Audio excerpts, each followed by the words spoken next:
Today on a special Rambling About Cars, there's a new Lamborghini and we have everything you need to know about it. There is an updated Hyundai Sonata that we're going to talk about. We're going to say goodbye to the Camaro and we're going to have some awesome Radwood love later on. We're going to have a cheap car challenge and we want you to participate. So let's roll. It's podcast time. I am Christopher Smith and it's always a pleasure to introduce Rambling About Cars co-host Chris Bruce. Hey, everybody, and I'm glad to say we got 6 watchers already. We're going to talk here a little bit in a second because obviously a lot of people aren't punctual, but we have a fantastic guest this week. Brad Hansen is joining us again. Yes, welcome back. Hey, good to see everybody again. Thanks for having me back.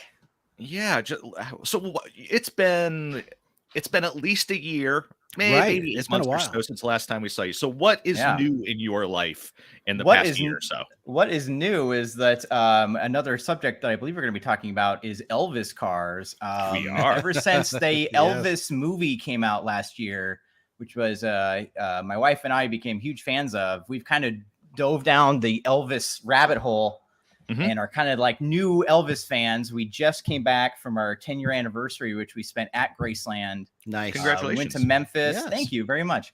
I went to Memphis, saw Graceland is much bigger than just Elvis's mansion. It's this huge museum complex with all of most of his old cars, jumpsuits galore, just like an amazing, huge place to see lots of cool Elvis stuff. Also went to Memphis and saw Stone Studios and a place called Edge Motor Museum, which is a cool little gem of an automotive museum there that we can talk about later. We're going to be checking that out. Some of your pictures from there. Yeah. Great to be back with you guys. Oh, it's wonderful to have you back. Bruce, I cut you off. You were about to say something. I was about to say something. As Smith said, as he introduced the show, we're going to have a cheap car challenge. And we realized since we're doing things live now, you guys can participate. So almost talking at the same time. Look at that. It'll be at the very end of the show. So you got some time. But the rules are you have $8,000 to spend. It must be a Radwood appropriate vehicle. And as our guest, Brad, can you tell the people what would a Radwood appropriate vehicle mean? Very simple. It's any car made between 1980 and 1999 is a car that can be at any of the mini Radwood shows that are around the country, which I'm a huge supporter of and been to 5. I can't remember. But nice.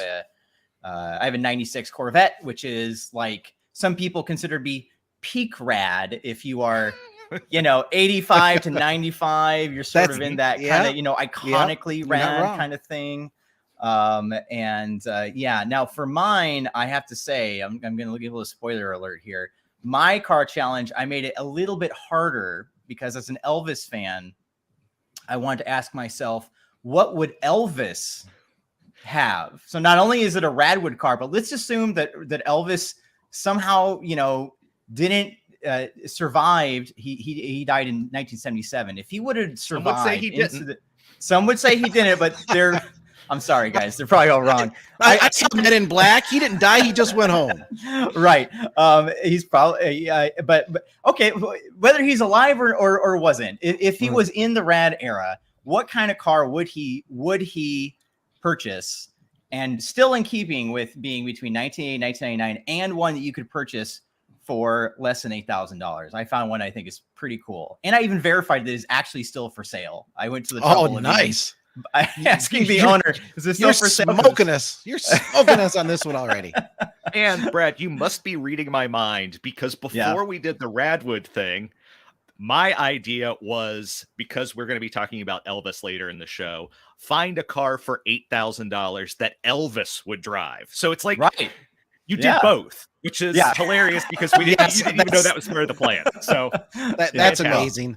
That's amazing. But that's coming a little bit later. So if you're listening out there, spend some time, search around $8,000, 80 to 1999, find yourself a Radwood cheap car challenge, and you can join us later on.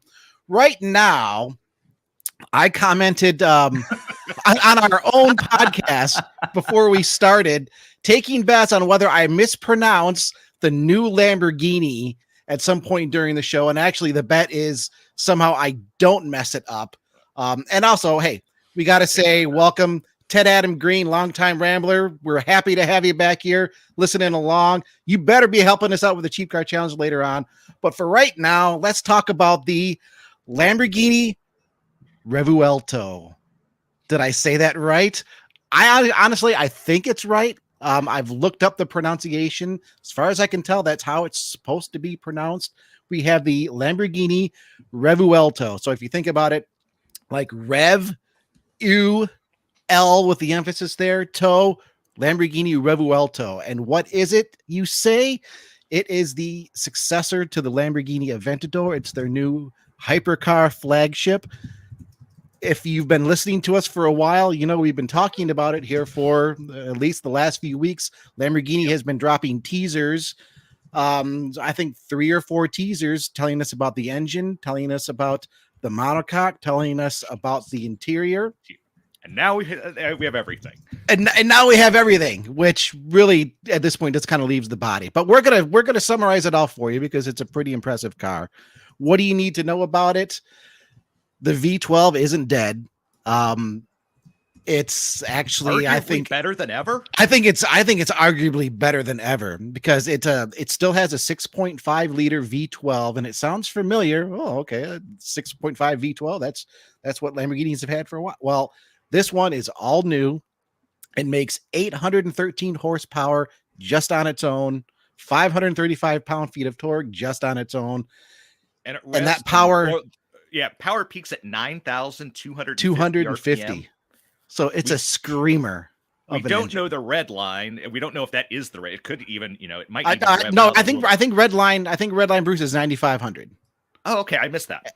So I mean, it's making peak power just before you get to red line. So I mean, a Lamborghini naturally aspirated V12 spinning to 9,500 RPMs, making 813 horsepower.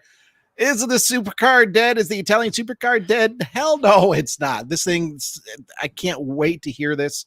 I would love to get behind the wheel and drive it. I know Motor One. We actually have one of our senior editors over in Italy looking at this thing right now. So it's we're going to have some special content on it. But this is not just an engine. It's a hybrid. So you have 3 electric motors that are working with it. 2 driving the front wheels. 1 is positioned right there with the transmission. Right.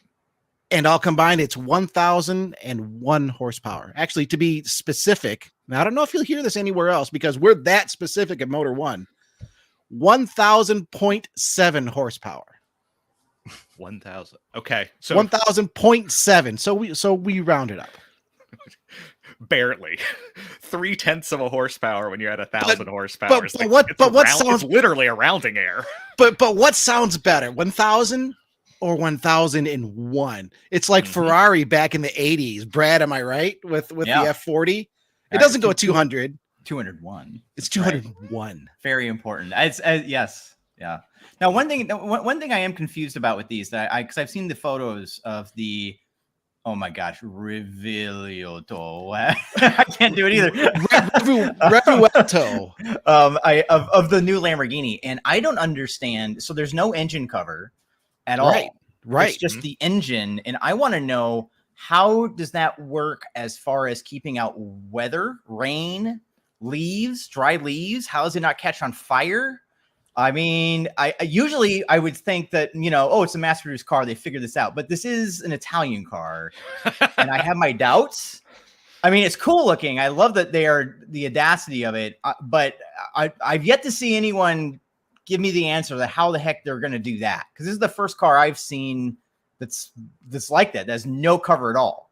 The Bugatti Veyron and the Chiron have no covers over their back engines. Those are also, I mean, I don't know how many of these Lamborghini will produce. Obviously Bugattis, I mean, those production numbers were really slim. People aren't really going out when it's raining or, things of that nature. But I mean, when you look at the engine, I mean, there is a big cover that goes over top of the engine. So I don't know how much of that is exposed in there. That's a great question though, Brad. That is we're going to ask our man on the scene Yeah. And he can find out, because that is actually a really good question. Presumably, this is just my guess, is that the top of the engine, which looks to just be just your normal intake, they have done some sort of weather seal so that water or whatever doesn't get down into the coils or whatever. But still, it seems like a risk. Or it's Italian and they didn't do that. Yeah, I mean, it's right. And maybe that's what's behind you is not important, including if your engine's on fire. Well, and maybe that's a really good point, because Lamborghini has always been kind of the crazy bunch. Yep. I mean, when you look at it, it's still pretty crazy. They have going through their 14-page press release, which I was doing last night at midnight. It was a very, very comprehensive press release for this car. They spent a lot of time. Nothing but Mercedes-Benz standards. Right. But hey, spending a lot of time talking about this car, the design. I'll say this: Lamborghini is really proud of this car. It looks bonkers. You see all kinds of like Y design features. If you look at the headlights, there's a Y sort of feature in the lights. You see it with the taillights. There's a Y theme in the interior. There's a Y theme on some of the body panels. They're really trying to tie this car with like sort of this near future aerospace kind of like fighter pilot mentality. They even reference the driver and passenger of the Lamborghini Revuelto. I got to keep saying that over and over, or else I'm going to screw it up. They call them pilot and co-pilot. They literally call them, okay, the pilot sits here and controls the co-pilot is over here. And they actually have 3 digital screens inside, one for the driver, the digital display. There's the center touch screen, which is actually 8.4 inches, which is kind of small considering modern standards, but the whole point of this isn't to sit in the car and then play a video game, right? You're driving Smith, this car. Can I just back up 1 second to what Brad was saying? Because I want to illustrate it to the folks who are watching. And you can see the engine cover. Here we go. Yeah, I assume those are the valve cover gas or the valve covers. I would. That's just or the intake, or just the intake. Oh yeah, you're right. You're assuming it's just that, and underneath that would be the valve covers, or like that's like the valley of the V where you put who knows what starters, lots of things that you don't like weather. I mean, as a Corvette guy, I just know that the C8 has had issues. Nothing crazy, but I've heard that they've had issues just with the the C8 has the engine in the back has a plastic panel, and it has some holes that kind of help with the exhausting of heat, I think. But even they have had issues with problems of stuff getting in the engine bay. So it's like now we're not even having it covered at all. Like, what's going to happen? I don't know. We'll see. Hey Brad, I'm just gonna let you know I think you got a nasty buzz coming from your That buzz was literally 3 gigantic military helicopters flying right next to us, and they're gone now. I thought I got a little bit of that, but the mic is still sounding a little funny. But I did hear the kind of the whoop, whoop, whoop, whoop, whoop. So I mean, even now testing live. Still the same. Still sounds you a might little have to switch back to your other headphones, but we can talk about the Revuelto a second while you're doing that. Yeah. No, well, I mean that just goes to show. Okay, you're talking about pilots in the Revuelto. They show up. What's going on with this crazy car, right?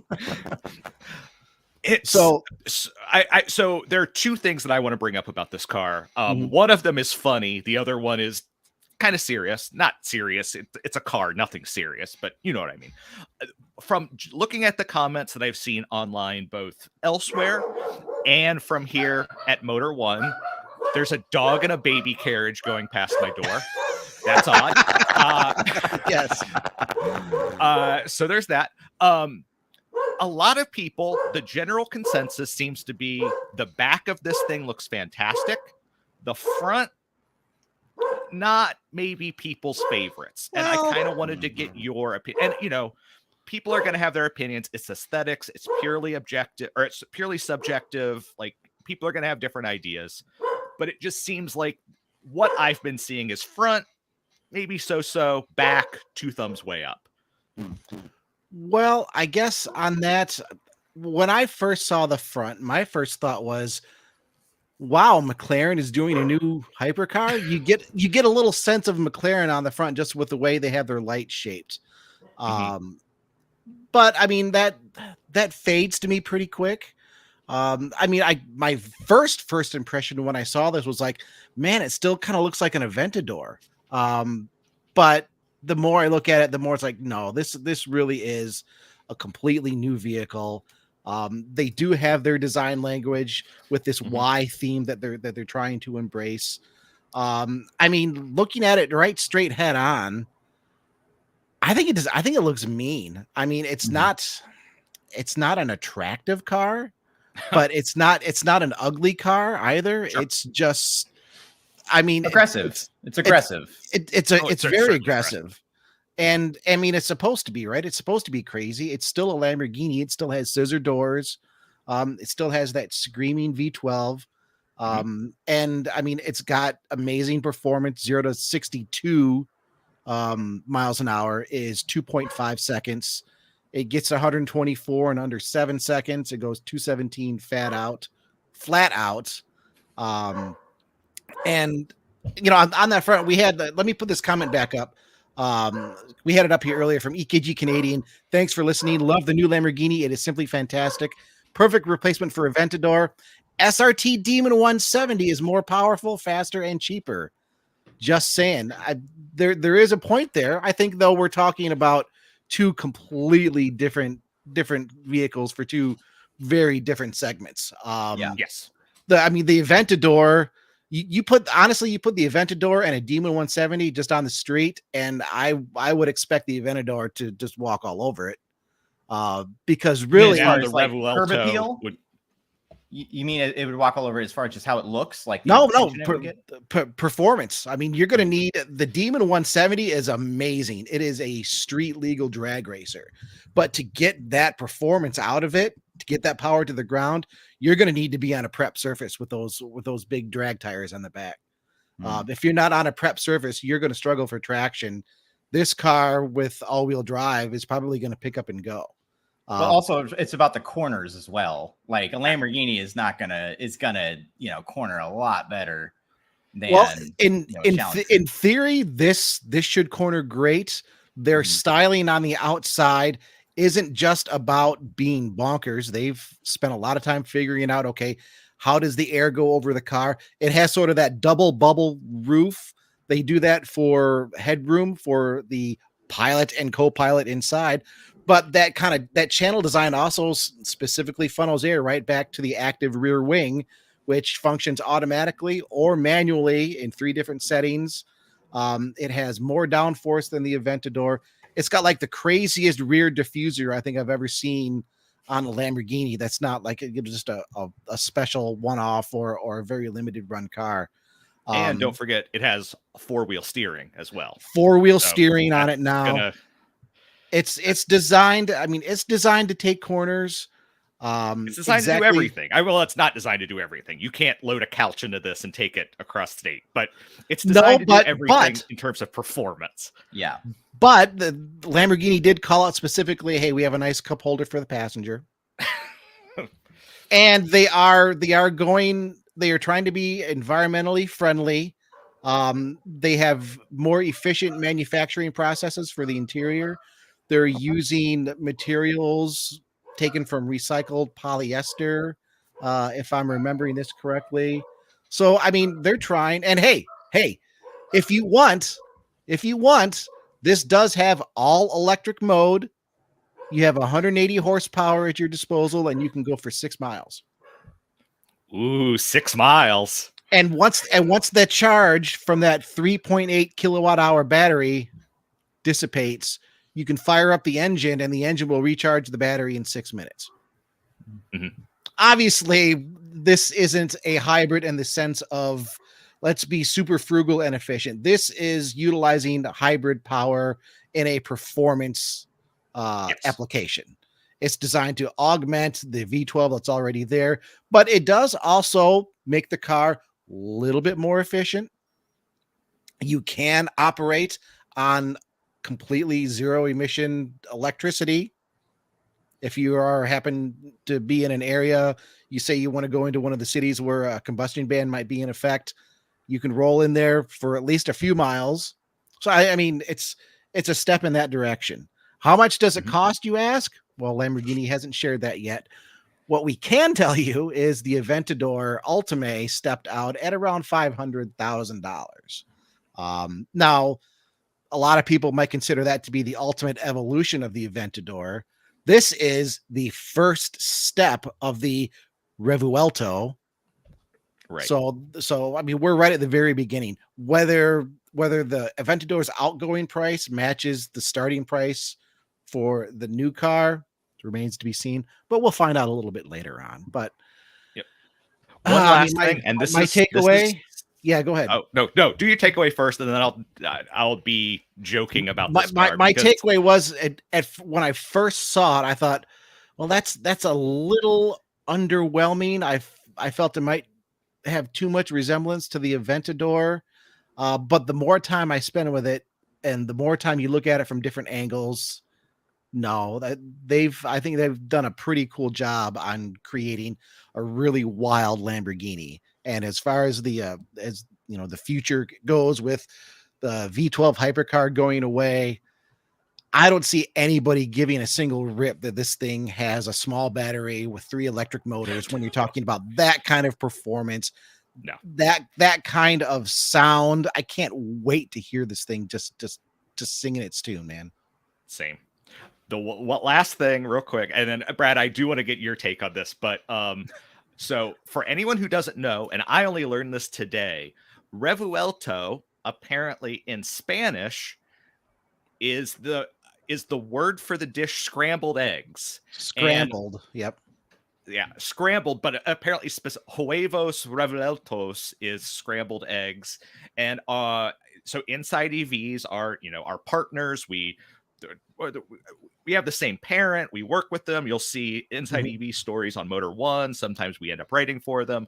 The Argentinian edition of Inside EVs even put up a story of comparing the Lamborghini Revuelto to a national dish there whose name I forget, but it was named after a general, and it's eggs and sausage and potatoes, like all mixed kind of into a scrambled egg type omelet thing. So it's just funny that I wonder if Lamborghini knew that people might joke. They knew. And I haven't looked it up, but I believe there are related definitions to Revuelto that aren't just like a straight translation of scrambled eggs. There are. Yeah, from my understanding, because I was looking this up today when seeing the news about this, and loosely translated, it could also mean it's like a mashup, like it is putting things together. In this case, being a hybrid, the electric and the and the gas. That's what I think they were going for. I also think that putting Rev in the name is really smart. Because it's kind of clever. It is. Yeah, I mean a 95. I mean, a 6-liter V12 that can go 9,500 RPM is pretty dang impressive. Like that's a big engine to be spinning that fast. It is a lot of that's a lot of momentum. And I can't wait to hear what this is like. And hopefully, stay tuned to Motor1.com. Hopefully, we'll have some really cool video. Obviously, like I said, we were one of a few outlets invited over to Italy to check this thing out in person. So make sure you stay tuned to Motor1.com, and also go to Motor1 on YouTube. That is our new home now, where you can catch all of the Rambling About Cars episodes, all of the Motor One Happy Hour episodes, and all of the cool videos that are going to be coming out from Motor One. Of course, you can also always get Rambling About Cars on audio platforms, Spotify, Google, Amazon, Deezer. I don't know. We're on Deezer. I don't know what Deezer is. There's like 12 or 13 different channels that we're on there. And you can always comment. We put articles up at motor1.com where you can comment there on our podcast. And you can also email us. Yes, email still exists. Podcast at motor1.com. That was my first run at the spiel. Let's talk about another cool looking car. What do you say, Bruce? A cool looking car from one that I don't know that anyone in this chat or anyone on this show can afford to one that, okay, it's doable. It's easy. It might, and this is the refreshed Hyundai Sonata that, give it to Hyundai. They just overhauled the way this thing looks. Well, they overhauled the way the nose looks, particularly. Just kind of gave it a completely different look. It's got this light bar in front now, and then it's got actual headlights underneath, but they're kind of hidden, not like hidden pop-up headlights like the old days, but hidden just in the fact that when you look at the front of the vehicle, they're not immediately obvious. And before we really get into it, this is another, it's kind of like the Kia EV9 we were talking about recently, Smith, where Hyundai and Kia, they like to show us the exterior of the vehicle, and then we might get like the interior of the vehicle, or then we might get tech specs. So right now we have no tech specs about the refreshed Sonata, but we can get a fantastic look at its exterior. And I mean, if they don't change a single thing under the hood, and I'm not expecting anything major happening there, because technically this is a mid-cycle refresh. But they did so much on the front of the car, it almost comes across as a new model, and it's not. It's still the same thing underneath. Even on the interior, they did a pretty radical makeover on the interior. Instead of two individual, I think 12.3-inch screens, one for the driver, one in the center. Those are now fused under one big curved piece of glass, so you have a nice little digital makeover. But there are still plenty of buttons and switches. Why? Because Hyundai has pledged to not relegate everything to touch screens. There are still some tactile controls in there, and I think that just makes sense from a convenience standpoint. But who cares about that crap? Look at this thing. I think it's great. As someone who loves the Radwood style, I can't help but embrace that. I feel like designers are going back to like 1990s Mercury, where you had the, not Heckblende, but in the front where the lights would go all the way across. Like the Mercury Sable somehow survived to today, it might have looked something like this. The Lucid Air has that same kind of look where you had the light bar across the front, and I'm here for it because I think 90s cars are great looking. I think this is for sure. I think it knocks out of the park as far as like visuals. I don't, as an old school guy, if you couldn't tell. I don't usually like how most modern cars look, but I think this one is really solid. Like, really looks good. I mean, it's hard to make a normal sedan look good in this day and age where you have so many, standards and compliance issues you got to deal with, and aerodynamics and crash and pedestrian safety, all that stuff. It still looks good, man. Ever since, what's his name? Is it Peter Steer? Their design director that Hyundai and Kia has had. He joined like 10 years ago or something. Right. And ever since then, man, they're like what Chrysler was in the 90s, where every new car they have is, if not beautiful, at least interesting looking. And I have to really hand it to them. Like, I think that their design is on fire right now. Well, I mean, when I first saw this, and first of all, let me just say, Paris Collins, thanks for joining us here in the chat.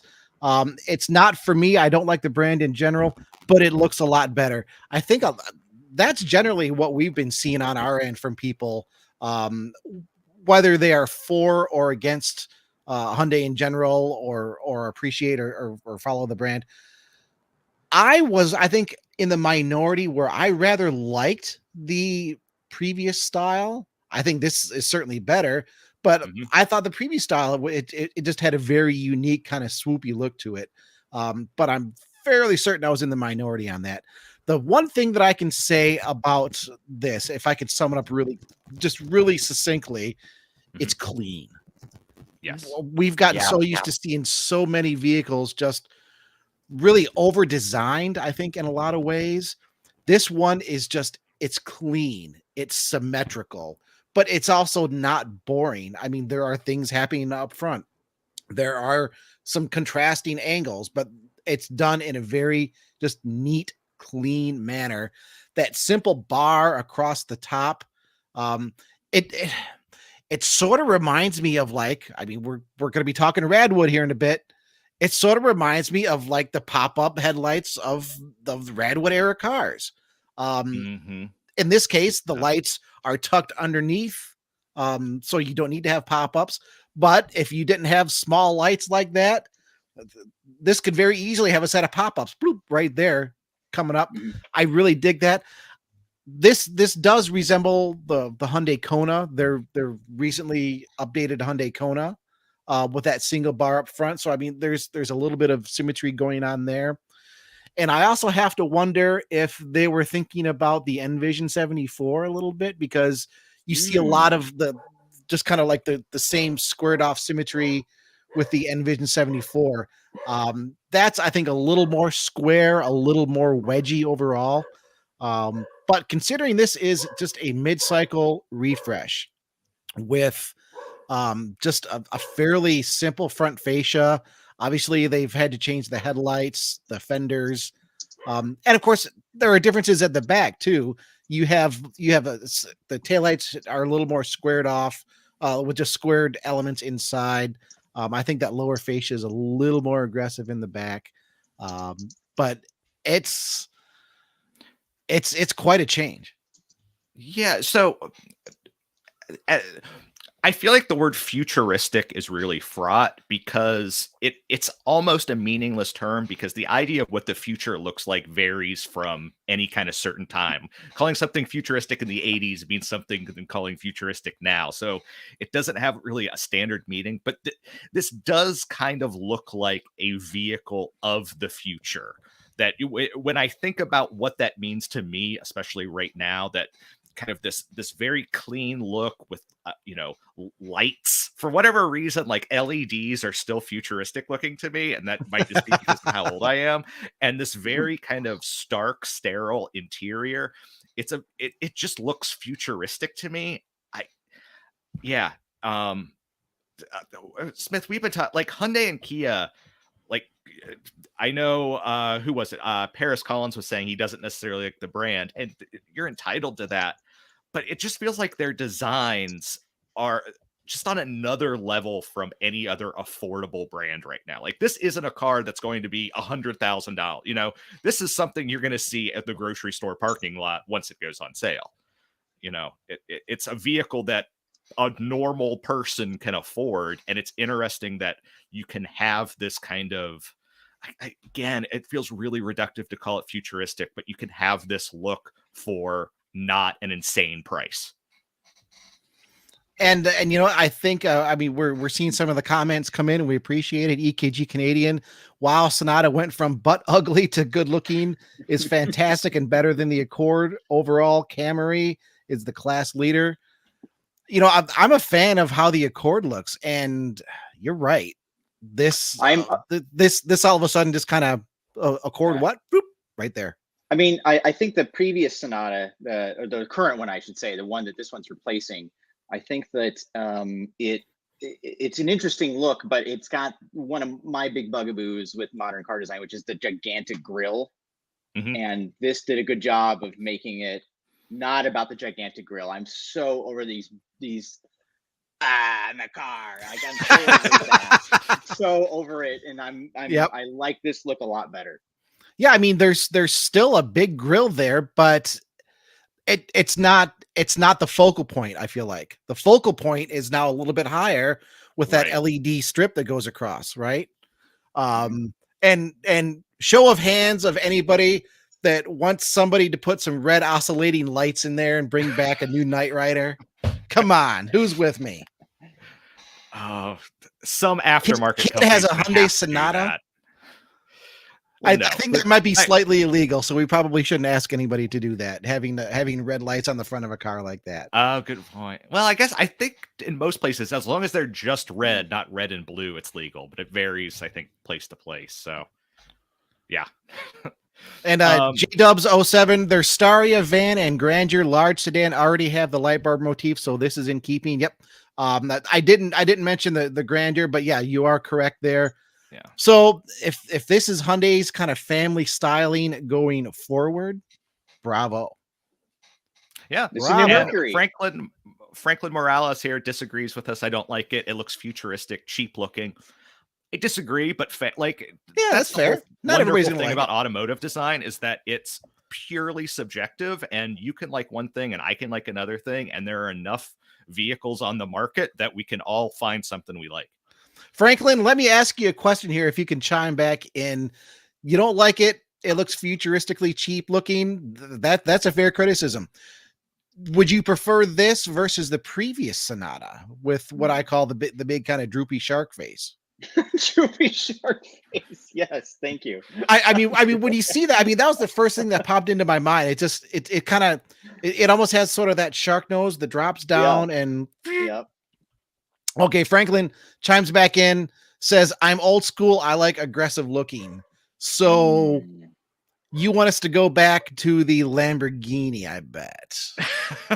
Well, I mean, the big mouth thing to me is supposed to be aggressive, and I think that maybe that's where I'm again, as someone who loves, I think my personal favorite car design is like the '90s, and back then cars were very friendly, clean looking, happy looking cars, and I don't. My subjective opinion is that I don't like how, especially the old Sonata, had that big giant aggressive grill, like I'm a car, I'm coming at you.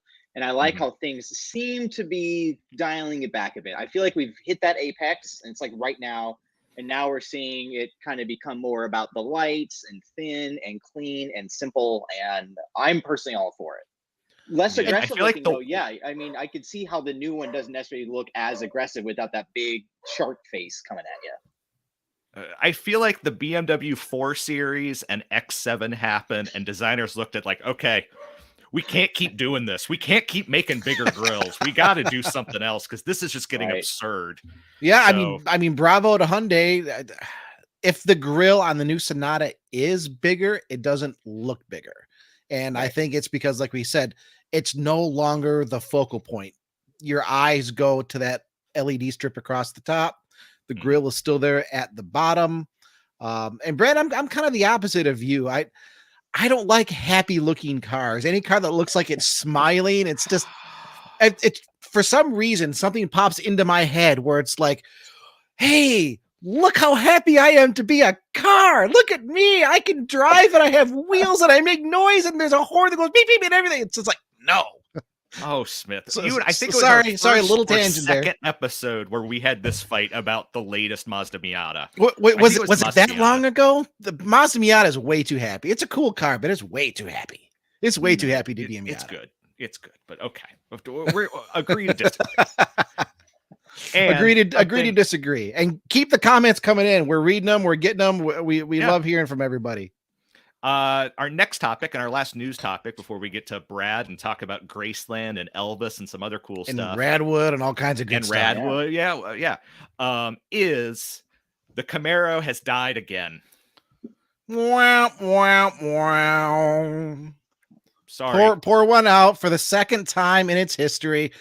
But Brad, you've even got the Dale Cup, man. You've got the Dale Earnhardt Cup going on there. He's the man, and the pins and all sorts of stuff. So I will just say this, is that when I heard this news as a NASCAR fan, my first thought was, what the heck is going to be the NASCAR version? Because Chevrolet has said they are committed to NASCAR. And for a NASCAR, there's a certain shape that you kind of have to have. It can't be the shape of a Corvette. It can't be the shape of an SUV. And I was thinking, what the heck are they going to do? Like, you can't have it look like a Blazer. And then you might have the answer. So, but go ahead. Well, I do have at least a partial answer, but I also have maybe a funny story to go along with it. The partial answer in their press announcement that came out last week when Chevrolet officially acknowledged that, yes, the Camaro ends after 2024. There will be a collector's edition that they are going to tell us about later on in the year. Whether that's just an appearance package or something a little bit more involved remains to be seen. Suffice it to say, it's probably not going to be 1,020 some horsepower street legal drag racer like Dodge is doing with their, sending off their Challenger. But in that announcement, Chevrolet did reassure that they're still committed to NASCAR, and they were a little fuzzy on the details, but they said there will be Camaros continuing in NASCAR for at least a little while. So presumably they have something in the works there. Now, I also need to say, Chevrolet has said this is not the end of the Camaro's story. Correct. This current generation ends in 2024.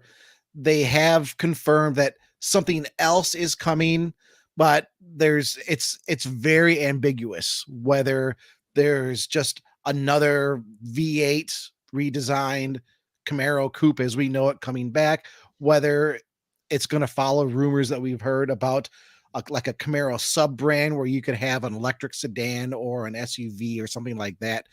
Don't know, but they have said this is not the end of Camaro. Now, with regards to the funny kind of NASCAR story, several years ago in another life, I was doing NASCAR sponsorships for a company that I worked with. And we had a driver that we were sponsoring off and on in the truck series. I'm trying to, I think You know his name? I think it was Camping World Truck Series. Do you remember? Did you ever hear of Jake Crum? No, have not. He raced a little bit for us back in the that was when I was with Bandit Industries, a company in Mid-Michigan. He raced a little bit in the truck series back like in the early 2010s or so. I was down at Daytona. And I was checking things out, and the truck that he was driving, if I remember correctly, had a Ford, Ford decals on the front. And this was, I think, on like a Wednesday or a Thursday or something. And because of his sponsor, in our sponsor, I don't know how it worked, but anyways, it was the same truck he was driving for us in the series, but they swapped the decals over to make it into, I think, a Toyota. Because that was supposed to be the. So I don't know exactly how it all works in NASCAR land these days. Back then, it was like, okay, it's just kind of the same body. We're just gonna swap we'll just swap the decals for the grill and the headlights and put a different brand on it, right? So the way it works now with the next gen car is that, which was just the one that they introduced last year, the new NASCAR, the Cup car, at least the top level car, is that they're no longer beholden to body templates like back in the old days. Like remember in Days of Thunder, where Robert Duvall he has these like silver templates and he places them over the car to make sure they fit within parameters. That's kind of slowly been gone away. It's now essentially gone. They just kind of have noses and the greenhouse has a general shape. The windows have a general shape. The grills have a general shape. They're like 99% the same. There's slight differences, but they're very, very similar. As far as what they're going to replace the Camaro with, my understanding or my theory is that it will be the Malibu. I had totally forgotten that the Malibu is supposed to come back in 2025. It'll be a sedan. Which some people might be like, what? You can't have a NASCAR as a sedan, but they've been doing that ever since the do they not remember the Taurus? That they raced for a while? Yeah. They've had sedans ever since the 98 Taurus. That was kind of the groundbreaking thing. They currently race Toyota's cars or Camrys. Yep, Camrys. Right. So to me, that makes a lot of sense. To me, that in 2025, when the Malibu is back and the Camaro is dead, NASCAR will become Malibus until they figure out what they're going to do with the Camaro again. I think they just realized that Camaro, I don't personally think that Camaro is strong enough of a brand to spin off into its own thing. I think Corvette is. I believe that they will. I believe those rumors that they are going to make Corvette its own brand. But I think the name Corvette means a lot more to people than Camaro does. I don't think Camaro quite has that cachet. It does say sporty, but I just don't think it's enough to spin off into its own thing.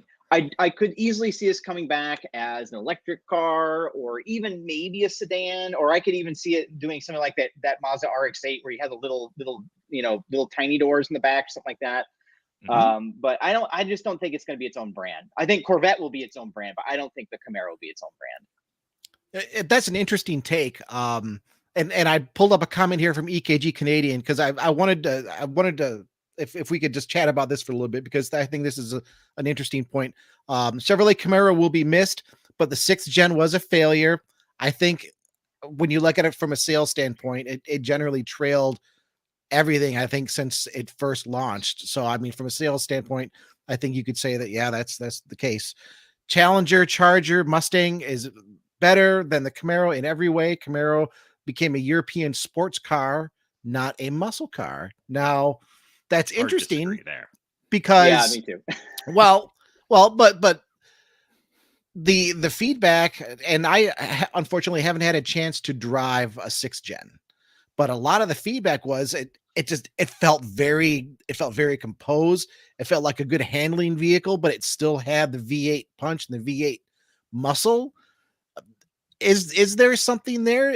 Did it maybe stray a little too far from just kind of the brutish? I mean, you get into a Challenger, and I have been in Challengers, and I mean, yeah, they can corner okay, they can do that, but it's not really what they want to do, and you feel that way, right? As soon as you sit down.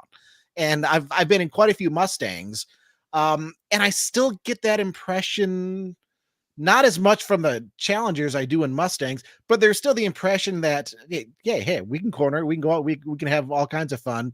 But let's just go in a straight line, right? Did maybe Camaro move a little bit too far from Mustang and Challenger in that respect? I would say no, personally. Yeah, I mean, that's go ahead, Brad. You're the guest. Sorry. As a Chevy guy and a Corvette guy, I don't think that it is interesting, because the Camaro, the sales of the Camaro have been pretty bad. In fact, I looked this up, and Corvettes have outsold Camaros for at least, and definitely the last 2 years. And you could argue when the C8 launched, the Corvette launched, that it didn't sell as many just because of supply issues or whatever. But they've actually outsold, and sometimes by a healthy margin. In 2021, the Camaro sold roughly 22,000 samples. The Corvette sold 33,000. I mean, so this is my theory, because I don't have a good answer, because I've been in all three.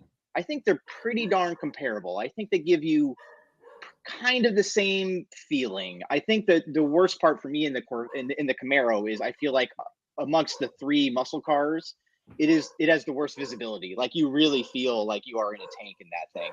But in general, let's see here. So here comes Bruce with some stats here from last year. Yeah, let's see this. The sales, watching the sales between Camaro, Challenger, and Mustang over the last few years, been interesting, because Mustang has really just been in a nosedive since I think 2018 or 2019. It's just continually gone down.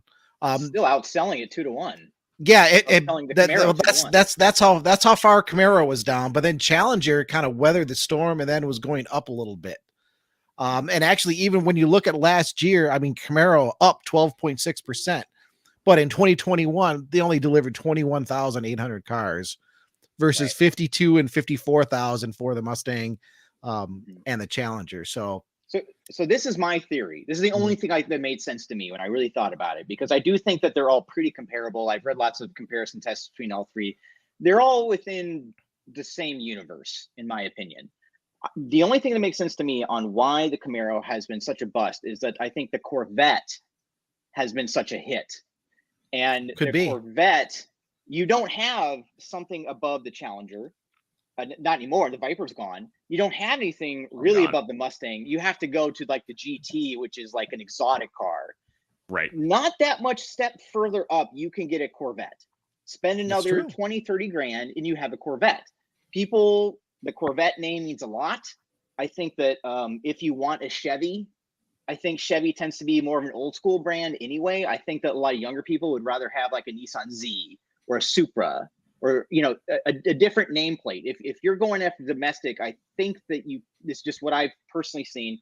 They tend to be a bit older, and they might be able to stretch and afford a Corvette. Because if you put the Corvette sales numbers in with the Camaros, now you're lined up neatly with how much the Challenger and the Mustang sells each year. You're looking at about 50, 60,000 examples. So I think it's just that Chevy kind of had is splitting their sports car sales in two between the Corvette and the Camaro. And the Camaro just is sort of, because of that, the Camaro sales have suffered. If there was no Corvette, I think the Camaro would have sold more. I never thought about it that way. Yeah, but that's a hell of a good point. You make a very, very strong point there. So you. it'll be interesting to see how the future plays out here with Chevrolet. If they do launch a Corvette brand, and if they do ultimately launch a Camaro brand, we don't have no idea what's happening on that front right now. But one thing that I think we can all agree on and wish for from J Ferrari 427, bring back the damn Firebird Trans Am. Come on. I was so sad to see Pontiac go and Buick stay.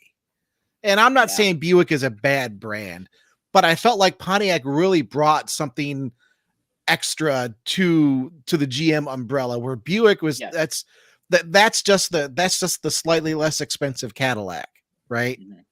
Where Pontiac was, I think special in its own right.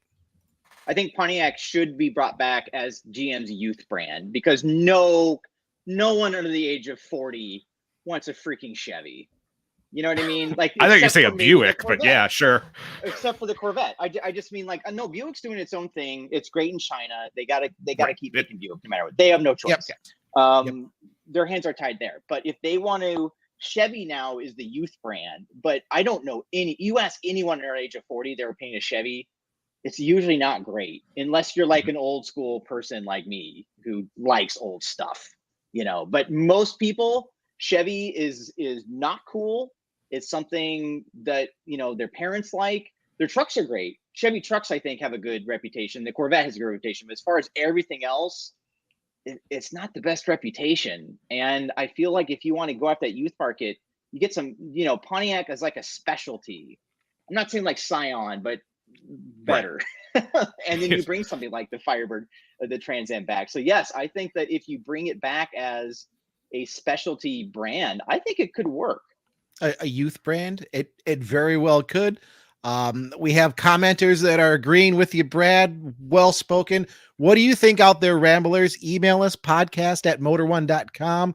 Comment on our article that goes up on Tuesday or on Wednesdays now, talking about what we're going to have here on the podcast, but you can always get it on Motor One anytime. Of course, comment on YouTube. Motor One on YouTube is where we're at right now. You can comment on the video. Even after the live stream is over, the video stays up. You can go there and watch it. And anywhere else you find us, on Spotify, Google, if you can like, follow, and subscribe, do that, because we want to keep talking about stuff. And now Mr. Hansen, it's time for Brad to shine. It's time to address the Elvis in the room. Yes, there is an Elvis in the room. I can see it right behind you. Elvis is in the building. This was my wife had an Elvis themed birthday party this year. And nice. So if you're on YouTube, you can see this, or any other visual places. But this is from the Presley Motors exhibit that's at Graceland. They had about 30 or 40 of Elvis's vehicles there. And Elvis was a big car guy. God, yeah. Yes. And he had an amazing collection of very strange, interesting automobiles. He did not like to have the same thing that everyone else did, which I can kind of relate to. Sure. And so what do you guys want to know about Elvis cars? Let's start a little bit with the collection, because I guess I'm not an Elvis fan, but I'm not a hater by any means. But I never dove too deep into Elvis's life and all of that. I think a lot of people think of, okay, he liked cars, he liked like the big Cadillacs and some big Lincolns, but what else did he have in his collection there? Oh gosh, you can kind of click through on some of the the Ferrari Dino. I had no idea Elvis had a Ferrari Dino. Yeah. Now, one thing. Now, I'll just kind of zoom out and say that the general thing that I got from looking at Elvis's cars, and by the way, this didn't have every single car that Elvis had. There's a Pantera that he shot with a gun that's in the Peterson. Literally, he shot it. He was upset that it wouldn't start one day, and he shot it a few times. As you do. Yeah, as he was wont to do. But a good majority of them were here. And in general, I sort of found that he liked unusual cars. He liked luxurious cars. He liked cars. He really liked V8s. Almost all the cars that he had were V8 powered, to the point where briefly, when he was stationed in Germany during his brief military service there, he had a BMW 507. Which came with the straight six, but he got that swapped out for a V8. So, in general, he preferred automatics, but he liked custom, different-looking vehicles. And in general, he liked cars with the back seat. Even that Ferrari had a back seat. He liked going with his family, with his friends. He always had what was called the Memphis Mafia, which was his pals, his posse, if you will. So he liked having cars that he could drive with people. But in general, I wish so bad there was a photo of Priscilla with that giant bouffant hairdo in that Ferrari, because that hair would just been like, it would have been just nothing but hair in that car. Right. But yeah, you can click through some of the other photos. You'll get a sense of the other cars that he had. This was one of my favorites. It was like a 70s. This is near the end of his life. He died in 1977. This is a like mid 70s Lincoln Continental, but you know, he did the extra custom touches. He got it painted purple. You can't really see, but the pinstriping says EP. Cool. You can sort of see on the seats there, but it has this little logo, which is TCB, taking care of business, with a little lightning bolt. So we got that, you know, in there. He loved these. If you go back to motorcycle, as far as motorcycles go, he loved these crazy 3-wheeled 70s crazy custom, which even that has a back seat that you could take. Yeah, you know, that's a friend on. Huh. Yeah. So what else do we have here? And we've got the buggy coming up here next. I never would have associated Elvis with that. Yeah, the Myers Manx. And keep in mind too is that, you know, he had cars in Memphis. He had some cars in Los Angeles. He had cars. See, a big old Mercedes. That's what I see, and of course the pink Cadillac. Yeah, that we started the Mercedes was his limo of choice. That pink Cadillac was his first car that he got. That car right there is probably his most famous. This car was famous because when he first hit it big in the mid 50s, this was the first. He always promised his mom that he would buy her a pink Cadillac when he got famous, and he was going on his word. He got her a pink Cadillac, this one, once he hit it big. And granted, she didn't really drive, so he ended up driving it, but it was kind of like the family car. And this is probably the one he's most famous for. The Cadillac nerds out there, bear with me, but everyone, including me, thought he was famous for having the 1959 Cadillac Eldorado. That's a 58, isn't it? Well, the 59 is the one that's most famous. It's the ones with right. Yeah, no, I mean, the one we're looking at here is a 58, right? I can't remember if it's 58 or 57 or 56 or something. It's a bit earlier. But... Yeah, but he never had the Cadillac Eldorado that I always thought he did. He had a lot of these. If you keep on going through, there's a purple Eldorado that he also loved driving. This one right here. This makes a cameo in the movie, the 2022 movie. This was one he loved driving. Again, he got this painted purple as a custom color. I think he had custom wheels and maybe custom side pipes too. You can kind of see the side pipe coming out right next to you. He loves side pipes. If you click through, I think his favorite car I found out was the Stutz Bearcat, I think was the name of this one. He had 3 of these actually. This is, I think, totally Elvis. It's a V8. So Stutz was sort of a custom manufacturer that survived on and off ever since like the 1911, I want to say.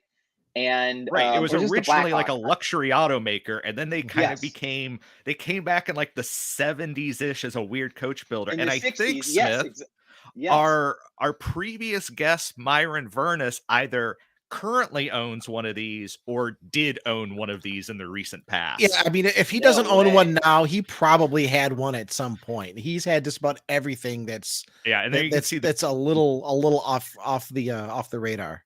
Yeah, so I'm sorry. This is a Black Hawk that he had. He had 3 of these. This was his favorite car that he's gone on record as saying. Again, you have side pipes, cool, interesting styling, but inside it's very luxurious. Big V8, pretty comfortable car. And he had 3 of these. This is one of them. At least one of them had a custom gold key made just for Elvis. I love the key.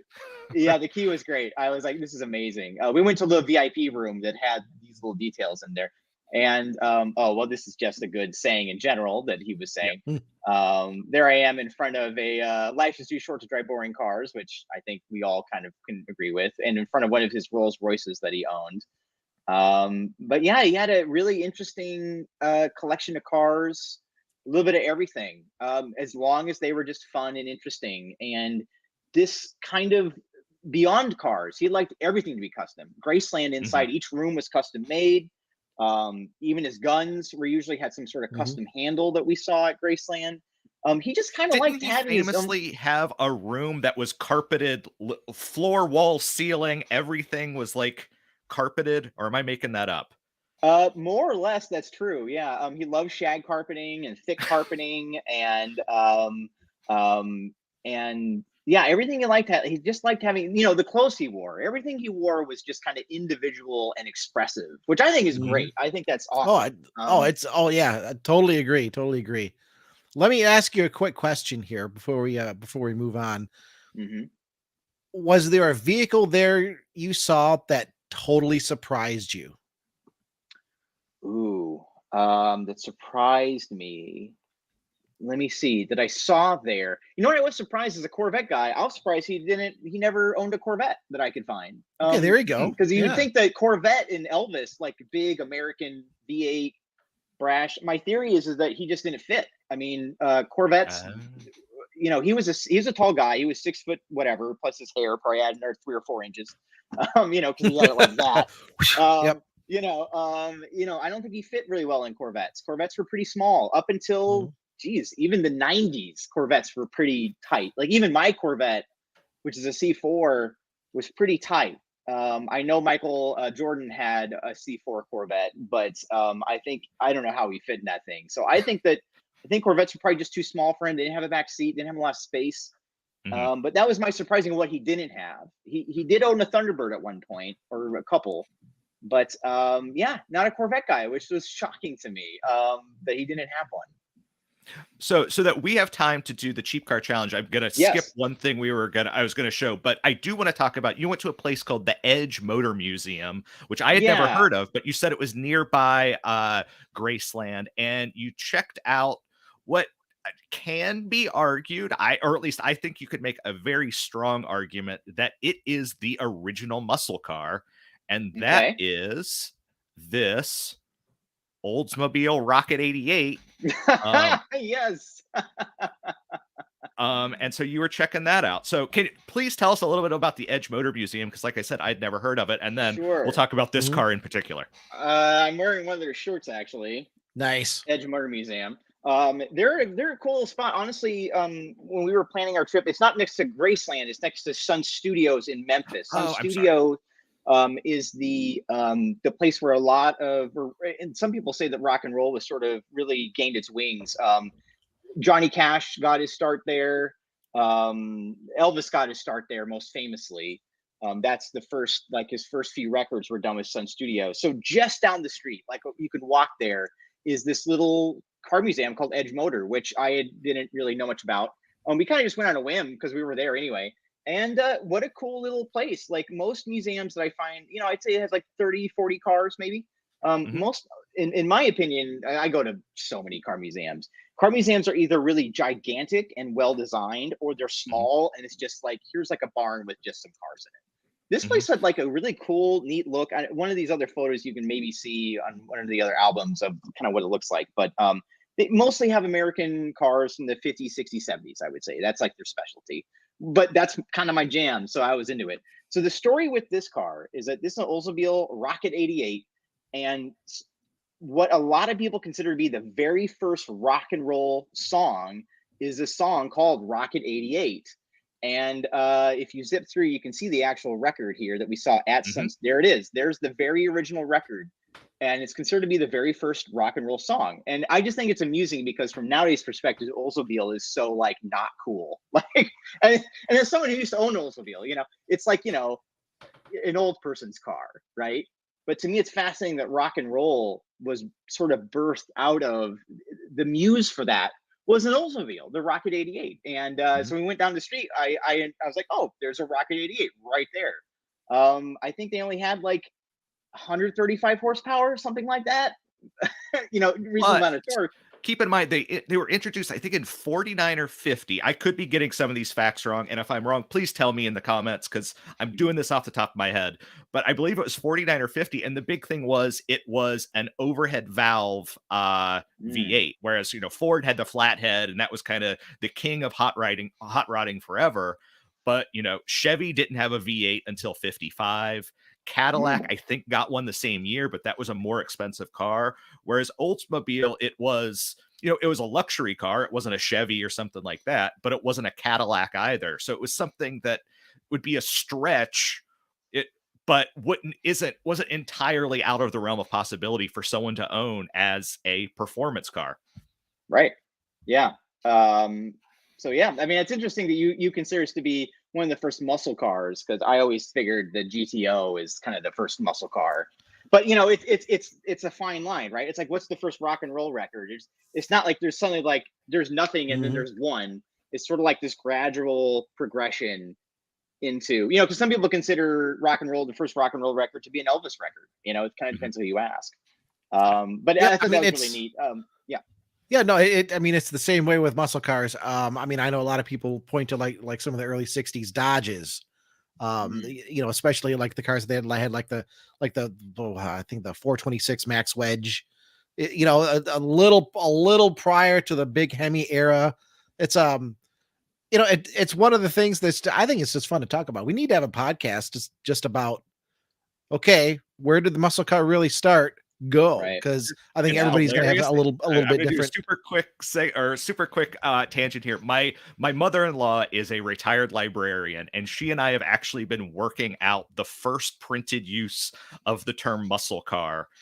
And oh my god, we were talking about this like one of the first episodes, weren't we, Bruce? I know. Yes, and you're still looking into it. You have way more dedication than me. Holy crap.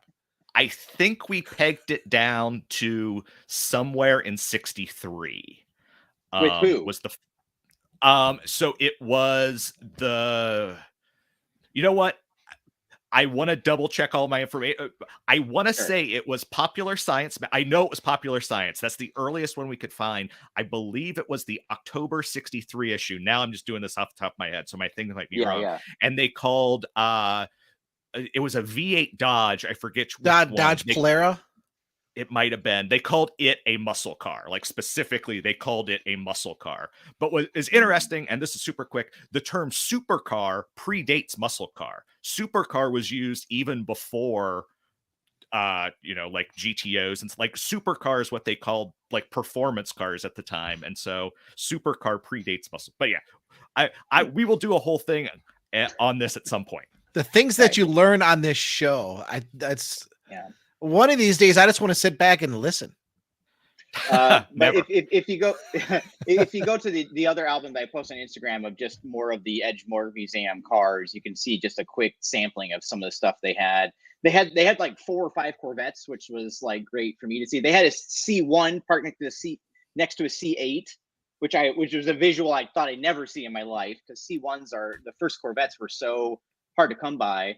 There we go. You can kind of see they had this cool rotunda surrounded by some really neat cars. It was just a really neat place. So if you're in Memphis, and look at this. This is amazing. If you're in Memphis, and they're really friendly guys that just love to talk cars. So yeah, shout out to Edge Motor Museum. Like, really neat spot. It was kind of a my wife in a Thunderbird. What is that? A Studebaker Avanti, a C1 Corvette, a Thunderbird, and then a Kaiser Darren all together. Yeah. That's a neat little tableau. What year Thunderbird is that, Bruce? I'm trying to take a look. I think I know what it is. 57. I think that's a 57. Okay. It's one or the other. I think it's a 57.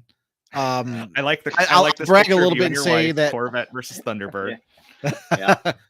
My family had 2002 Thunderbird. Yeah, my family had a 57 Thunderbird when I was growing up, so I got to drive that in my senior year homecoming parade. Nice. Yeah. So there is the 59 Yep. Eldorado that I was telling you. 59 about. had the taller fins with the bullet tail lights. The world we had a tallest 1960 tail fin. Cadillac too. So wow, cool. Yeah. And sitting but next to an Elvis, Isetta, which you could yeah, probably which is as put in its long trunk. as the which The is trunk, literally yep. that was what's cool about it is that the Isetta, even though these were made like the same year, the Isetta is as long as the Cadillac is wide. And if you need like, it's such a good comparison, like what European cars were like in the 50s versus like American cars, you know, like a totally different, completely ballpark. different. But I mean, completely was- different yeah. environments too, right? Right, Yeah. exactly. This was kind of neat. We I guess because we talk car, we got a little backstage tour, and this is Doris Day, an actress. She had this this Muntz, which is a roadster that was made in the 40s and 50s, I think. And the weird part about this one, it was custom designed with a python interior. Something like Wow. 35 pythons gave their lives For to this skin car. this interior, and it's just like, whoa. I mean, it is really strange, man. That was a real trip. And this was just to show the kind of guys who run this museum. This is one of the docents' daily driver. This is their daily driver. They drive to work Daily every driving day. a Bricklin is something. Nice. A Bricklin, which to me is like a cool car. Now that I can never probably ever be able to afford a DeLorean in my life, I'm looking at Bricklins and like, maybe this will scratch that itch of that kind of failed, questionably made gull wing, weird cubic design a car, because the DeLorean now is like, forget about it. Yeah. But Bricklins are still kind of, within the realm of possibility of a mere They mortal are. being able to own and drive. And the engine's a 350 Windsor, Ford, nothing too crazy. And they look amazing, especially in orange, safety orange, like that one had. So yeah, shout out to Edge Motor if you're in the Memphis area. It's a cool little place. I'd highly recommend going to. And you know what? On that vein, here's a shout out to all the ramblers out there listening. Again, whether you're on YouTube, Spotify, Google, any of the places that we're streaming audio, and I mean to the folks listening live right now, this goes out to everybody. If you have some cool little automotive museums, shoot us an email, podcast@motor1.com.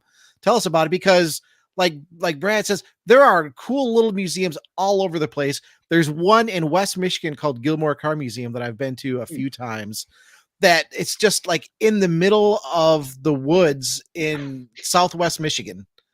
And it's one of the most amazing museums. They've restored old, like turn of the century barns that they brought in and rebuilt and restored. And then like each barn has a different era of cars. And I mean, wow. I mean, the last time I was there, I don't know if they still have it, but they had a BMW M1. They had one of the original Tuckers. I mean, some legit high dollar vehicles just out in the middle of nowhere. So email us, podcast@motor1.com. We'd love to share it on a future podcast. That's right. But now It's time for a cheap car challenge. Is it time to get a little rad? Is it time to get a little rad? Before we do the cheap car challenge, Brad, I just want to ask you, because you've been to official Radwood events. I haven't yet, and I want to go to my first official one this year. And I'm sure there are listeners out there. Radwood, obviously, it's cars 80 to 1999. But are they like regular car shows, or are they something a little extra? Because I think I get the impression there's something a little extra. Like, you don't just show up with your car. Like, you show up. Right. Yeah. You show up as rad. Yeah. Bring your, not everyone does this, but most people, they show up wearing something from the 80s and 90s. Nice. The music they play is 80s and 90s. There's usually also some like interesting little sideshow of like a BMX stunt or a skateboarding stunt, depending on the show. Smith, show your t-shirt. Let's see what we got. They can't see it. From the movie Rad. Rad Racing. Movie, I'm wearing my Rad Racing t-shirt. That's how I messed up my ankle a few years ago doing stunts on my 84 BMX bike. Right. And I mean, everyone kind of gets into it. It's like it's more than just a car show. It's like going back in time. It's by far my favorite car show. It's fantastic. There's our last one. There's me and my Corvette. Now, some people like us, we take the extra little mile. We'll actually have costumes. And there is awards at the end of the show of like Raddest Dressed, which we were runners up. We were dressed as the support team from the Teenage Mutant Ninja Turtles cartoon. My wife is dressed. Yep, there we go. April. I was Vernon. We had a friend who was dressed as Irma. So we had like a little costume group. I had there we go. There's our group in front of my Corvette. And yeah, people just get into it. You don't have to go this far. You can just, get vintage acid wash jeans, something simple now. It's so much fun to just go and like get in the spirit. You'll see some amazing cars that you'll never see at any other show. Especially if you're like me and the child of the 80s and 90s, it's just a blast. Those were the couple that won right there. Nice. Justly so. They had some really cool looks. So yeah. And I love that aspect of Radwood. It's appreciating the cars, but it's also really appreciating the era. And as an 80s, 90s child myself, I can't wait to go to my first show. Where are you going to go? Which one? Well, I'm in Michigan. I'm in Michigan now, so I think there's one in Detroit coming up later on this year. Yeah. I think I have to double check the schedule. But I want to try to get to my first official one. Right. If you show the radwood.com, that's where you can see September 16th, Detroit, Michigan. Is that what you're talking about? So I have, let's see. So I have about 5 months to get my 95 show fixed and running to go with my 95 Mustang. And try to just make a complete idiot of myself, which I'm very, very good at, by the way. Right. So it's a fun show. Radwood.com. That's a good place to check out. They also have a really big Facebook group. In general, I also just find that the general vibe is just very friendly. It's not one of those car shows. It's like, look how expensive my car is. Look how fast my car is. It's just like, how rad is your car? Oh, there we are again. There's my wife and I, in the right-hand corner. We're on the cover image here. Bring out your members only jacket, your 80s aerobic outfits like my wife is wearing there. It's just a great time. It looks amazing. And we have our cheap car challenge now that's Radwood themed. So all right. Anybody out there listening, I believe we had something posted a while back in the comments that I'll scroll up and get to here. If you found yourself a Radwood cheap car challenge, 8,000 or less, go ahead and post it up in the comments here now. We're going to go through ours. Brad, since you're the guest, Brad, I think you should go first. Okay. So I was thinking, like I said, I added an extra little bit of challenge. We were talking about Elvis.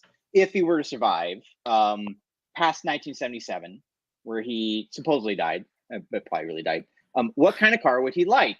And this is what I found. This amazingly clean 1981 Cadillac Seville Elegante.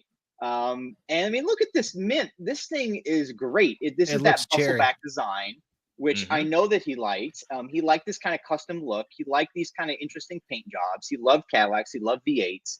And the Seville was that era was kind of controversial with its weird styling in the back. So, I mean, it definitely has that I stand out from the crowd vibe going on. And I will say this, my personal opinion is that bustleback design looks terrible if you have a single colored Cadillac, but when you do it like this particular example has, where it has the two-tone and it has that nice swipe down on the side, looks pretty sharp. And I think Elvis would have been into it. And what I was finding out in my research after I found this car was that I was totally on the right page. I looked up what was Elvis's last car that he bought in 1977. And if you have a link you can show, it was a 1977 Cadillac Seville with two-tone paint that was pretty darn close. The top was gray, the bottom was a reddish color. And so the last car that he bought was actually pretty darn close to the one that I thought he might enjoy. There's his last car. That's the last car that Elvis ever bought. So I'm like, oh, great. Elvis must be in my head pretty well after going to his, doing all the Graceland things a few weeks ago, because I was pretty dead on with, what I think he would have liked. Now, a couple little things about this particular Seville that I had found. This is the one year that has the infamous V864, the cylinder deactivation. That was. And now I asked the owner, now a lot of people got these cars, they deactivated the cylinder deactivation. It seems to work. On one of the photos here, you can see the little digital dash that it had that has a little mile per gallon indicator, and it will there we go. And the very top right there, it will tell you how many cylinders are running at one time. And another reason why I thought Elvis might like this, here we go, the mile per gallon Sentinel. And you can see that one of them says something like, yeah, like the active system or active. I can't tell what it says. Yeah. CYS that maybe for cylinders? Yep, active cylinders. That's exactly what it says. That will tell you how many cylinders are running at a time. You can see 8, 6, or 4. In case you didn't know back then, which you knew back then, because the deactivation, it wasn't really that seamless like it is today. Even today, I mean, I've driven vehicles with cylinder deactivation today. I mean, it's right. I still can tell. I mean, it's not bad by any means, but I can tell when it drops down to just 4 from 8. So I never been in one of these, but that was a big complaint. In fact, I think that 1981 was the only year for the V8 6.4. It was such not a hit that they got rid of it after that point. You can disactivate. You can disable it. I did just text the owner just to see if it was even for sale still. The AC doesn't work, which is probably going to be a bit of a pain to get running again or converted, because I'm sure it's R12. But generally speaking, pretty dang good looking car for $6,000, especially if you add a few thousand to hit your $8,000 ceiling. You're looking at a really good car for that amount of money. And it has thick shag carpeting in the back. Oh yeah, in the carpeting, which I know Elvis would like. It had lots of cool gadgets. Elvis loved gadgets. Has a trip computer, digital gauges, memory seats. Which, a lot of cool stuff that was pretty ahead of its time. One of the first cars to have digital gauges as well. And I think Elvis would have really enjoyed this car. So, I think this was my pick for my $8,000 Radwood with the added Elvis component added to it. This is what I found. Well done. I think that's spot on, and that's turnkey. You jump into it and head to Radwood right now. Before we move on, Ted Adam Green has a cheap car challenge here for us. I'm going to share that. My Radwood car begins and ends with a 1989 Chrysler Conquest TSI for $5,400 with 37,000 miles reported, manual in red. Wow. I need to know where this is. Yeah, because I'll buy that. I'll buy that now. Is he saying that this is one he used to own, or is he saying this is like for sale right now? I'm not sure. Ted just responded to my parents had one of those Cadillacs, so he is still watching. So okay. You need some clarification. Either I want a link where I can buy this, or explain a little bit more, because that sounds phenomenal. It does sound phenomenal. I rode in an auto a lot back then, thanks to my carpool best friend in college. So, I mean, if he says it is for sale right now, okay, it is for sale right now. Picture didn't happen, man. We got to see that link. Damn it, man! You people, there's an '85 Thunderbird Turbo Coupe for sale, like 20 miles away. That's been for sale for $4,500 for like the last several months, and the guy says, it runs and drives up pretty good and it's in good shape, but it needs some help. But I need to get rid of it, and I'm just thinking, it's 20 miles away. He's been trying to sell it for 3 months. I could get it for 3, I bet. Absolutely. And now we have $5,400 for an '89 Conquest TSI manual. Oh my god, that seems crazy. You could buy that thing and flip that on, bring it. We gotta $10,000 easily. We gotta stop these cheap car challenges, guys. This is gonna break me, man. Well, do you mind? Can I go next then? Go ahead, Bruce. Go ahead. Okay. So, Smith, you and I have talked about this in previous cheap car challenges. Sometimes when you're looking at a listing, you're looking at the owner as much as you're looking at the car. Yes. And a good listing can mean a lot. And this is not only a good looking car, but the owner clearly knows what he has, and it's fantastic. So this is a 1986 Volvo 240. Yes. For $6,750. Cannot go wrong with a brick. 300,000 miles. I don't know if that's accurate or not, but I hope it is entirely possible. But I hope it is. Things. The interior is pristine. Wow. Oh, wow. Like pristine. Oh, it's a stick. Yeah. Oh, it's a stick. And the engine bay is clean. Everything. 240 manual. I honestly hope it's 300,000 miles, because that would, at this point, that's a point of pride. And so anyone out there for Volvo stuff, IPD is a very big seller of Volvo parts. That's kind of what they specialize in. So this one has an AC and power steering delete. In Ohio, I kind of wish it had AC, but who can, also has an IPD temperature sensor. He's removed stuff. It's got a man filter. It comes with 2 Bilstein front struts, 2 oil filters. His plan was to do a turbo swap. So it comes with an intercooler and oil cooler. So if you wanted to turbo swap it, you've got a bunch of the parts there. The guy just says too many projects. Time for someone else to enjoy the car. So for $67.50, and just like, it's this is tricky because I don't know what you do with this car, because to me, my first thought is to make it into a rally car, but the interior is way too clean for that. Yeah. You know what I mean? Like the interior is, wait a minute, is that a Volkswagen steering wheel? Is that think so? No, I think that's accurate. Okay. It just looked like, yeah. But I mean, that interior is great. I think. And look, I mean, the engine bay, you could eat off the engine. Like it's, this is, I mean, I think you buy it and it's just your fun occasional go out and enjoy a car. You just leave it as it. 300,000 miles. It looks fantastic. Find as many redwoods as you can and go. And be a superstar. The turbo swap. Yeah, I wouldn't bother turbo swapping it. I bet you that car feels, the stick makes all the difference with these old Volvos. I own 2 80s, 740s at least.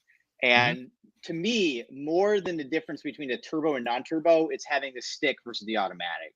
That makes all the difference in how fast these cars feel. I don't know about how fast they actually are, but as far as having a stick with the Volvo, that makes all the difference with how fast it's going to feel.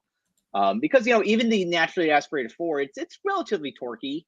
It's just being able to row your own gears that makes a big difference. This thing looks like a ball to drive. Yeah. So it looks good. Good find. Your turn. Yeah. Good choice. Guys, I'm having such a fit deciding between 3. I'm going to tell you the 2 that I'm not choosing just for an honorable mention. Real quick. I've got an 88 Saab 900 SPG turbo. Wait, no, you're done. That's the one for $3,900. It's great. It's drivable right now. Where is it? It's gotta be a project. It's in Northern Virginia. I mean, it does need a little bit of work, but it's running and driving right now. Okay. There's one that stretches the rules just a little bit here. This is a 79 Porsche 928, which I think 928 would still fit in there. There is a Radwood grandfather clause. It's kind of complicated, but essentially it kind of covers a couple years either way. If essentially it didn't change much. Yeah. Right. Either way, it can be considered rad. Like no one's going to kick you out of the show. Right. Well, there's that 79 928. All right. So what's 120,000 miles. I am going to go with another one here that stretches the rules just a little bit. Give me just a second. You're always a dirty cheater. When you see this, you're going to be like, okay, that's okay. Let me see. And here we are. It's another 1979, but it's a 79 BMW 633. It's a E24 for $8,000. Well, yeah, 5-speed, very good condition, $8,000. But I mean, like I said, it's in good shape, but it does need a little bit of work. It's an automatic. It's a manual. No, I'm like I don't. Oh, it needs a front. It needs a front. It needs to have its front bumper put back on, which makes me a little nervous because in the listing. The listing that the owner says has rare set of front and rear Euro bumpers, but have not had a chance to install. Okay, but if you're gonna put the car for sale, I mean, wouldn't you know the way these things go? Wouldn't you want to at least put the? I mean, it can't be that difficult to put on it. It always makes me a little. Are there little pictures leery. of the bumpers? Yeah, there are. I mean, the interior looks great. Let's see really here. Good. Yeah. Okay. Yeah. The 6. I mean, there are pictures of the bumpers. So they would need painted too. Yeah. Well, and I'm a little confused because the bumpers are the bumpers. It's the lower valence that it's right. The splitter that I don't see there at all unless I'm not looking at the right place. So like the bumpers might be there, but it might be missing that lower,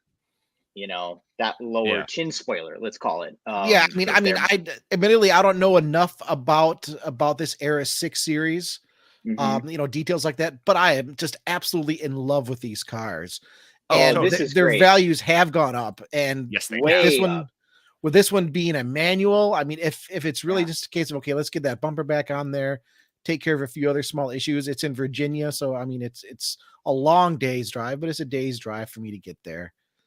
$8,000 right on the dot. Yeah. I want to say that I'm not an expert, but these have always caught my eye because in my opinion, this is one of the best looking BMWs ever. I think the 6 Series of this era just has that perfect sharp shark look to it that I just think is just timeless. I want to say that something like this, assuming it was in perfect shape, would be $15,000, $16,000 ish, probably like more. that. And here's a better look at the bumpers. I mean, these are Euro bumpers. They would need to be painted.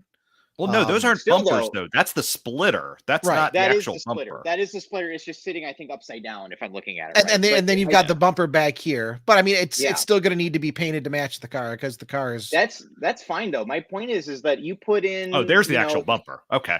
Yeah, there's the bumper. Yeah, you put in the extra $4,000 or $5,000 that this car needs to be like have working air conditioning and you're still thousands ahead just from a pure monetary standpoint. This is an amazing deal. For somebody really good, man. Smith, you picked a really good one here. If I is it okay? Is it okay, Bruce, totally that I passed on this on the Saab for the 6 Series? Yes. Also, because this compared to the two, frankly, if I'd like back then, I think BMW had pretty decent quality for the most part. You're gonna have wiring, little stupid things like wiring things, but the basics. I'm gonna trust that BMW any day over the Saab, personally. Or the 928. Those 928. Or the 928. Or the 928 would have been a little sketchy too, and it needed. I mean, that was advertised as being in decent shape and a good runner, but it needed some work. So. And that 6-cylinder, that's a straight 6, right? And it's a straight 6. It sounds great. Those power. Those run forever, and they're relatively easy to work on. Like there's a reasonable amount of space in there to work on it too, and they're only appreciating. I think that's a great choice, man. For sure. Yeah. Well, Brad, thanks for joining us. We're running a little long here, but we had fun conversation. Come on. We got some great cars to talk about here, right? Brad, go ahead and promote anything that you would like to promote. This is your moment. Mm-hmm. Oh boy. Okay. Well, you can follow me on my Instagram, Brad Hansen Media. That's Hansen with an E, not an O. Not like the Rad era band of Hanson. It's Hansen with an E. Yeah, exactly. So you can follow me on Instagram, where I post mostly my car adventures. But my YouTube channel, I guess we haven't really talked about. My YouTube channel is called Retro Cars Forever. It focuses on 80s, 90s, and 2000s cars, but it also has a special focus on Corvettes because that's what I own. You can check that on YouTube, Retro Cars Forever, and see you guys there. And we'll have some links in the video description and in our article over at motor1.com. Brad, thanks again for taking the time out. Always a pleasure to talk cars, whether it's Radwood or brand new stuff or 50 stuff. We hope you can come back soon. Love to. Thank you, guys. Always a pleasure to talk to you guys too. Yeah, totally fun. Great episode. And thanks for everyone. Thanks for all the comments. We love seeing all the comments. It makes the live show really fun. But with that, I think we're going to call it a night. So good afternoon, good evening, good night. We love you. Talk to you later. Bye-bye, everybody. Guys.